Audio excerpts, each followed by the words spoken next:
प्रेम से बोलिए जितवाहन भगवान की जय, जीवतिया माता की जय। माताएं एवं बहनें, मैं एक जीवित पुत्री का व्रत की कथा सुनाने जा रही हूँ। देखिए गुरु भाई बहना, नर्मदा नदी के किनारे एक पाकड़ी का पेड़ था और पाकड़ी के पेड़ के ऊपर एक चील रहती थी और नीचे खोड़री में एक सियारिन रहती थी। जब सियारिन रहती थी तो दोनों सखी थी, दोनों हर सुख दुख का बंटवारा करती थी। उसमें कोई छल कपट नहीं था। धीरे धीरे समय बीत रहा था। एक दिन चिल्होरिन उड़ के और गंगा के अरार पर दाने के लिए तलाश में गई, भोजन के तलाश में। तभी देखती है कि बहुत सारे लोग स्नान कर रहे हैं गंगा जी में। वो चिल्होरिन छुप छुप के बातें सुनने लगी। जब बातें सुनी तो ब्राह्मण कथा कह के सुना रहे थे। ब्राह्मण कथा कह के सुना रहे थे जीवित पुत्री का व्रत के बारे में। जब जीवित पुत्री का व्रत के बारे में सुना रहे थे, चिल्होरिन आधी कथा सुन ली। कथा सुन के सियारिन को बोली आकर, हे बहन, जो भी जीवित पुत्री का व्रत करती है वो सौभाग्यवती होती रहती है, पुत्रवर्ती होती है। उसके जीवन में कोई कष्ट नहीं आता है। उसके सुहाग का जो है वो अमर हो जाता है, संतान भी अमर हो जाता है। हे बहन, हम इस व्रत को करेंगे। और इसका कथा इस प्रकार है। जो चिल्होरिन थी वो कथा सुनाने लगी सियारिन को। सियारिन बोली, हे बहन, हम भी इस व्रत को करेंगे और व्रत को करके और हम भी पूरा करेंगे, मेरा भी सौभाग्य प्राप्त होगा। दोनों व्रत रखी। चिल्होरिन फिर से जाके कथा सुनी। कथा सुन के और आकर बैठकर डाल पे सियारिन को सुनाने लगी। सियारिन आधी कथा सुनी और उसे नींद आ गया। चिल्होरिन कथा कह के सो गई, पूरा कथा कहते रह गई। दोनों व्रत रखी। शाम का समय हुआ, दोनों स्नान किया। सियारिन जो थी, सियारिन नदी के किनारे घूमने चली गई। उसी नदी के पास कंचनपुर नाम का एक गांव था। उस गांव में बहुत सारे लोग रहते थे। एक साहब जी थे। साहब जी का एक नौजवान बेटा हड्डा गड्ढा था। उसका तबीयत खराब होने के कारण मृत प्राप्त हो गया। सारे लोग लाए शमशान में, उसे अग्नि से जलाए। और क्या होता है कि बारिश बरसने लगा, बिजलियां कड़कने लगा और आधी सब जला, आधी नहीं जला। लोग छोड़ छोड़ के हट गए और कहने लगे, अरे गंगा में पानी आएगा, दह जाएगा। चिल्होरिन जो थी, चिल्होरिन अपने बच्चे के साथ बैठी हुई थी। सियारिन देखी तो उसके मुंह में लार टपकने लगा और मन ही मन सोचती है कि यदि आज उपवास ना रहते तो इसको खा जाते, मेरा पेट भर जाता। कितना स्वादिष्ट मांस है, कुछ कच्चा है और कुछ पक्का है, बड़ा मजा आएगा खाने में। सियारिन घूम गई और आके अपना खोड़री में बैठ गई। जब खोड़री में बैठ गई तो कुछ रात गया तो सियारिन बोलती है, बहन क्या कर रही हो? सियारिन की बात सुनकर चिल्होरिन बोली, क्या बताऊं बहन, कुछ जागे हैं कुछ सोए हैं। ऊपर का दृश्य देख रहे हैं। कुछ देर बाद फिर से सियारिन बोली, बहन सोई हो जागी हो? चिलोरिन बोली, हे बहन कुछ सोए हैं कुछ जागे हैं, ऊपर का दृश्य देख रहे हैं, बच्चों को लेकर बटिया पड़े हैं। फिर से जब बोली तो सियारिन का बात सुनकर चिलोरिन सोची। सियारिन का बात सुनकर चिलोरिन सोची, अरे बार बार मुझे क्यों ऐसा बोल रही है? हम इस बार चुप रहेंगे, इस बार कोई आवाज नहीं लगाएंगे। मैं देखती हूं ये क्या करती है। चिलोरिन चुप रही और सियारिन चुपके से अपना खोड़ी से निकल गई और चली गई कहाँ? शमशान घाट। जाके अपना पेट भर के मांस खा लिया, आधी रातें पारण कर लिया। पेट भर के मांस खा लिया, मांस खा के और लौट के आ गया। जब अपना मांस पेट में खाया हुआ पटर पटर दबाने चबाने लगी तो चिलोरिन पूछती है, बहन क्या बात है जो तू पटर पटर करती हो? सियारिन बोली, क्या बताऊं बहन, मेरा बदन का हड्डियां टूट रहा है, मेरा बदन जो है भूख के मारे तड़प रहा है, पेट में चूहे कूद रहे हैं, इसीलिए पूरा अंग के हड्डियां पटर पटर कर रहा है। चिलोरिन सारा दृश्य देख रही थी, वो चुप हो गई। सवेरा हुआ, चिलोरिन स्नान करके गौशाला में चली गई और दूध से पारण किया। सियारिन फिर से जाके मांस का पारण की। धीरे धीरे समय बीता और दोनों जल समाधि ले ली। दोनों का स्वर्ग का प्राप्ति हुआ। दोनों एक साहूकार के घर में जन्म लिया, एक व्यापारी के घर में। जो सियारिन थी वो बड़ी बहन और चिलोरिन छोटी बहन। एक का नाम कपूरावती और एक का नाम शीलावती। बड़ी वाली जो थी कपूरावती और छोटी वाली शीलावती, दोनों बहन हुई। अब क्या होता है दीदी, दोनों बहन बड़ी हो गई। दोनों बड़ी सुंदर थी और बहुत सुशील थी। जो व्यापारी थे वो ब्याह करने के लिए उसके वर के तलाश में लग गए और एक राजा के यहाँ जाकर एक बेटी, बड़ी बेटी का ब्याह तय कर दिए। उन्हीं का घर एक मंत्री था, मंत्री से तय कर दिए छोटी बेटी का। दोनों का ब्याह हो गया और दोनों बहन अपना ससुराल चली गई। जो छोटी बहन थी शीलावती, वो अपने औद्र से 8 पुत्र का जन्म दिया और 8 जीवित रहा। और जो कपूरावती थी वो 8 पुत्र का जन्म दिया। इसका बच्चा जन्म लेते ही मृत प्राप्त हो जाता था, इसका बच्चा जीवित नहीं रहता था। दीदी देखिए, जो भी व्रत करते हैं चिल और सियार का कहानी जरूर सुनते हैं। तो क्या होता है,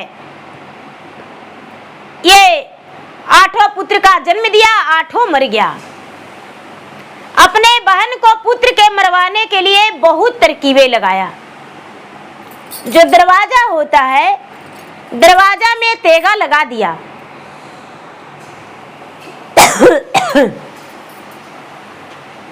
दरवाजा में तेगा लगा दिया और बच्चे को जाने बोला।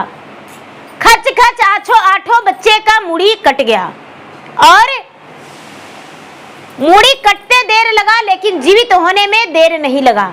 8 बच्चा उठ के खड़ा हो गया, माँ के पास चला गया। ऐसा कई बार छोटी बहन ने किया। अब बड़ी बहन ने किया छोटी बहन का बच्चा का, और फिर भी जीवित हो जा रहा था। अब क्या होता है दीदी,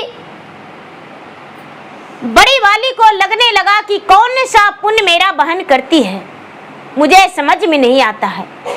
आखिर बार बार इसका बच्चा जीवित कैसे हो जाता है और मेरा बच्चा मर जाता है। अपना पति को बोली, हे राजा साहब, मेरा बहन का यानी मंत्री का 8वां पुत्र को मरवा दीजिए और उसका सर धज मेरे पास पहुंचा दीजिए। राजा बोले, अरे तू कैसी हो? क्या तू चंडालिन हो जो मंत्री को पुत्र को मरवाना चाहती हो? बोली, हाँ, मेरा पुत्र जहां गया है उसी जगह पे इन्हें 8 पुत्र को पहुंचा दीजिए और नहीं तो अपना प्राण को त्याग देंगे, हम जीवित नहीं रहेंगे। ऐसा बात सुन के राजा डर गए और अपने सेना को सिपाही को बोले कि मंत्री का 8 पुत्र को बुलाकर वन में ले जाकर सर धज अलग करके और रानी के पास पहुंचा दो।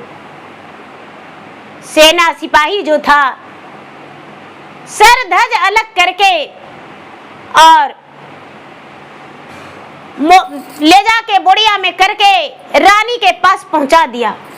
रानी क्या करती है कि अपने बहन का बेटा को 8 मोहरा बनवाई और पैक कर दिया उसका सरधज एक में करके और पैक करके अपने बहन के यहाँ संदेशा भेजवा दी। उस दिन बहन जीवित पुत्री का व्रत रखी थी। बेचारी शीलावती जीवित पुत्री का व्रत उस दिन रखी थी, निराहार निराजल थी। जब सेना लोग पहुंचाने गया मंत्री के घर तो बोला, रानी साहब ने आपके लिए संदेशा भेजी है। बेचारी मंत्री की पत्नी सोचती है कि आज तक मेरा बहन ने मेरे लिए कुछ नहीं भेजा, आखिर आज जब मैं उपवास हूं तो बहन को पता चला होगा, क्योंकि उसका बच्चा जो है एक भी नहीं है, इसलिए मेरा व्रत जान के मेरा बहन मेरे लिए उपहार भेजी है। सब नौकरों को बोली, अरे मेरे पूजा वाला रूम में पहुंचा दो जहां मेरा पूजा का स्थान है। पूजा का स्थान वाले कमरा में पहुंचा दिया। शाम हो गया लेकिन 8 का 8 पुत्र बहन का नहीं आया। बहन उदास और चिंतित थी। बहन को लग रहा था कि हे भगवान, मेरा बच्चा तो मेरे बहन के घर गया है, अभी तक लौटा नहीं है, आखिर क्या कर रहा होगा। बड़ा चिंतित था। अब क्या होता है दीदी, धीरे धीरे समय बीतता जा रहा है, रात्रि ढलता जा रहा है, आधी रात हो गया। शंकर भगवान जो हैं जितवाहन के ध्यान को तुड़वाते हैं और कहते हैं कि तुम्हारे भक्त पे बहुत बड़ी विपदा है, जो आज उसका उम्मीद का किरण टूट जाएगा। इस बात को ध्यान टूटा जितवाहन को, महाराज क्या बात है, देखो तुम्हारा एक शीलावती भक्त है, उसका 8वां पुत्र मरा पड़ा है। यदि उसका माता व्रत खोलने से पहले अपना पुत्र को मरा हुआ देखेगी तो क्या कोई संसार में तुम्हारा व्रत कर पाएगा? ऐसा बात सुन के जितवाहन तुरंत मंत्री के घर में प्रवेश कर गए और सारा पे अमृत जल छिड़क दिए। सब बच्चा निकल के बाहर खड़े हो गया और जो भी था मोहरी उसमें कीमती गहने जेवरात हो गया। कीमती कीमती गले का हार, जीवित भगवान का महिमा अपरंपार। जीवित वाहन जो हैं वो बाहर खड़े हो गए। जब बाहर खड़े हो गए बच्चे को लेकर, बच्चे ढकढकाता है दरवाजा, माँ दरवाजा खोलो। माँ दरवाजा खोलती है, आठों पुत्र अंदर आ जाते हैं। आठों पुत्र जब अंदर आ जाते हैं तो माँ पूछती है, बेटा तू कहाँ था? बच्चे बोला, माँ राजा साहब ने मुझे वन में लेकर गए थे, उसके बाद लगता है मेरा गहरा नींद पड़ गया और मुझे छोड़कर वो घर आ गए। किसी ने मुझे घर तक पहुंचा दिया है। वह कपूरावती बार बार अपने दासियां को बोल रही है, अरे जाओ ना मंत्री के घर, जाके कुछ तो संदेशा लेकर आओ। जब मेरा बहन रोएगी तो मुझे बताना, क्योंकि मेरा बहन जब देखेगी पिटार खोल के तो उसका बच्चा मरा हुआ मिलेगा, बच्चा मरा हुआ मिलेगा और बच्चा को देखकर वो रोएगी, गिड़गिड़ाएगी। दासी बार बार जाके दीवार से कोठगन लगा के देखती है कि अरे रोने का तो कोई आवाज नहीं आता है। जाके लौट के बताती है, रानी साहब आपकी बहन तो रो ही नहीं रही है, थोड़ा सा गुनगुनाहट की आवाज नहीं आ रहा है। रानी बोली, अरे अंदर जाकर देखो, क्या वो अभी तक खोली नहीं है? अंदर जाकर देखो क्या कर रही है। जब दासी अंदर गई तो देखती है कि पूजा पाठ में मंत्री का पत्नी व्यस्त है। दासी बोली, आपका बहन जो भी भेजे हैं मोहरे, क्या आप उसे नहीं देखे? राजा की पत्नी बोली, मंत्री की पत्नी बोली, हाँ हाँ नहीं देखे हैं। क्या मेरा बहन भेजी है वो नहीं देखे? बहन का भेजा हुआ संदेशा खोलती है, उसमें पूरे मोटे मोटे हीरे जवरात का गहना पड़ा है। मंत्री का पत्नी देखकर बड़ा प्रसन्न हो गई और बोली, मेरा बहन आज बड़ा दया के पात्र बन गई है, बड़े मुझसे प्यार करती है और मुझे इतना सारा गहना भेजी है। बड़ा प्रसन्न होकर गले में पहन ली, बच्चों को भी पहना दी। दाई देखी, पूजा पाठ करके प्रसादी बच्चों को दे दिया। दाई देखकर दौड़ भाग के गई रानी के पास, कहती है कि रानी साहब उसका 8 पुत्र सही सलामत है और आपका बहन के गले में मोटे मोटे हीरे जवरात का गहना है। आपका जो बहन का पुत्र भी है वो भी सब गहना पहने हुआ है, उसका लाखों का गहना है। ये सब देखकर दाई चकित होके बोली, रानी का मन में शौक आ गया, आखिर कोई तो मेरे बहन के पुण्य है जो उसका बच्चा को मार भी देते हैं तो बार बार जीवित हो जाता है। आखिर मैं उसका बच्चा को कई बार मार डाला लेकिन उसका बच्चा जीवित हो जाता है।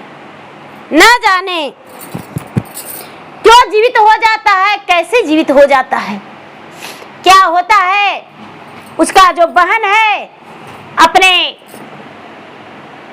पति के एक चिट्ठी लिखकर दिया और बोली कि मेरे बहन को दे दीजिएगा। उसका बहन को राजा मंत्री को दे दिए और मंत्री अपना पत्नी को। जब शिलावती कपूरावती के चिट्ठी लिखा हुआ पढ़ती है तो शौक जाती है, कहती है अरे ये क्या भेजी है। बोली कि जाकर मेरे बहन को बोल दीजिए मैं गरीब हूं, मुझे डोली का जरूरत नहीं है। गांव का पश्चिम एक पीपल का वृक्ष है, पीपल के वृक्ष के पास आएगी और मुझसे मिलेगी, सारी बातें वही करेंगे। ना वो मेरे घर आएगी ना उसका घर, हम जाएंगे। दोनों वहां पर मिली और दोनों मिलकर बातें किया। जो शिलावती है वो कपूरावती से कहती है कि सुनो बहन, पिछले जन्म का याद करो। कहती है बहन पिछला जन्म के मैं कैसे याद करूं? बोली बहन आंख मूंद के याद करो। आंख मूंद लिया और याद किया, ध्यान दिया, पिछला जन्म के कर्म के बारे में याद आ गया। कपूरावती कहती है कि हे बहन, मैं इतनी पापी थी, एक सियारिन थी और मैं आधी रातें पारण किया और तूने नियम अनुसार व्रत को पूरा किया और तूने दूध से पारण किया। हे बहन, इस व्रत का क्या नियम है मुझे भी बता दो, हम भी इस व्रत को करना चाहते हैं। हम भी इस व्रत को करना चाहते हैं। बोले कि ठीक है, इस व्रत को यदि करना चाहती है तो अच्छा है। जब जीवित पुत्रिका का दिन आएगा तो तुम मेरे घर आ जाना। जीवित पुत्रिका के दिन तुम मेरे घर आ जाना, नहाई खाई के दिन, और मेरे घर में ही व्रत करना। जो भी जीवतिया व्रत करते हैं उसे सौभाग्य प्राप्त होता है, पुत्र भी प्राप्त होता है, संतान का दीर्घायु भी होता है, सुहाग की लंबी आयु होता है, माता लक्ष्मी का घर में प्रवेश होता है, घर में अन्न धन की कमी नहीं होता है, नैहर और ससुराल भर जाता है। हे बहन, तू इस व्रत को रखो। ऐसा बात जब कपूरावती सुनी तो आंखों से नैना झझकने लगा और बोली कि बहन मुझे माफ कर देना, मैं तुम्हारा बच्चा का कई बार मार दिया लेकिन तुम्हारा बच्चा जीवित हो जाता है, बार बार जीवित हो जाता है। यही पुण्य के कारण तुम्हारा बच्चा जीवित हो जाता है और मेरा बच्चा मर गया। क्या होता है दीदी, धीरे धीरे धीरे समय बीता और आश्विन मास आ गया। सप्तमी का दिन आने से पहले शिलावती कपूरावती को संदेशा भेजी। बड़ी बहन छोटी बहन के घर आई और दोनों बहन मिलजुल के व्रत की नियम अनुसार। और जब व्रत किया तो इसका जो पुत्र हुआ वो जीवित रहा और कई पुत्रों का जन्म दिया। जो कपूरावती थी वो कई पुत्रों का जन्म दिया और उनका पुत्र महान राजा बने, देश के बड़े बड़े राजा बने, बहुत बड़ा उनका नाम हुआ। और शिलावती कपूरावती का एक कहानी विस्तार से लिखा गया जो पूरे भारतवासियों इसे कहानी के रूप में जानते हैं और जीवित पुत्री का व्रत के दिन उसे सुनते हैं। पूरी पितरपक्ष एक कथा सुनते हैं और लोगों को सुनाते हैं। इस कथा को सुनने से